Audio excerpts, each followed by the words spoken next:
Some days test you, some teach you. This is Days Like These, where faith meets the fallout and truth holds its tone. I'm J. Malik Asher. Let's talk.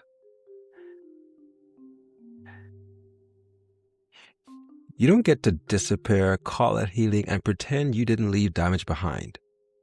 Avoidance is not a boundary. People love the phrase, protecting my peace. It sounds mature, it sounds regulated, it sounds like incense and clear fonts.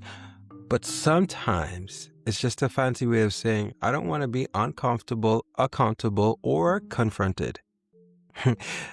A boundary says, this is how you access me safely. Avoidance says, you'll never hear from me again, and call it growth. Those are not cousins. They don't share a last name. They don't even live in the same nervous system. Let's get this straight. If your peace can't tolerate feedback, it's not peace. It's fragility with a PR team. Real boundaries aren't comfortable. They require presence, tone control, timing, words that don't hide behind silence. Avoidance. Avoidance is easy.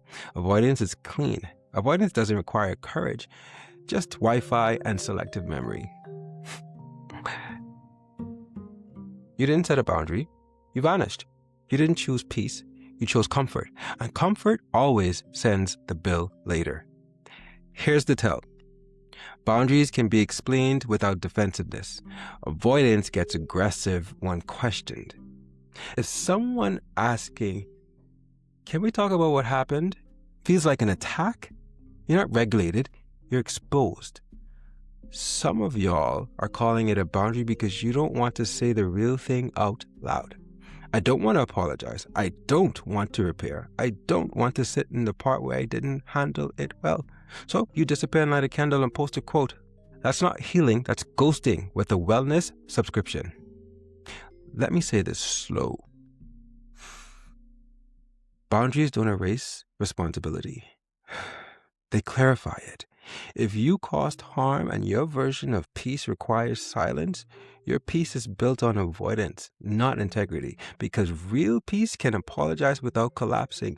Real peace can hear that hurt me without turning it into a courtroom. And before someone gets itchy, yes, distance can be necessary. Yes, stepping back can be healthy, but distance with no clarity, that's not regulation. That's unresolved tension pretending to be maturity. Avoidance keeps the nervous system quiet. Boundaries keeps relationships honest. One numbs, the other stabilizes. Only one actually heals. If your peace requires other people to swallow the impact of your behavior, that's not peace, it's control. People who are regulated don't fear accountability. They don't sprint from repair. They don't confuse calm with clean. They can stay in the room. They can say the sentence. They can tolerate the pause. Avoidance always sounds wise at first, until you notice the same patterns following you into every chapter like unpaid debt. Different faces, same endings. Here's another truth nobody likes. Silence doesn't make you evolved. It makes you unavailable. And unavailability isn't wisdom. It's a state. Boundaries are specific. Avoidance is vague. Boundaries say, don't speak to me like that. Avoidance says, I'm done with you forever. No explanation, no repair, no accountability. One protects the nervous system. The other protects the ego. If you can't name what crossed the line, you didn't set a boundary, you fled. Healing doesn't run from repair. Peace doesn't hide from accountability, and avoidance is not a boundary. Some of you aren't protecting your peace. You're protecting the version of yourself that doesn't want to answer for anything. And that door, it's closed.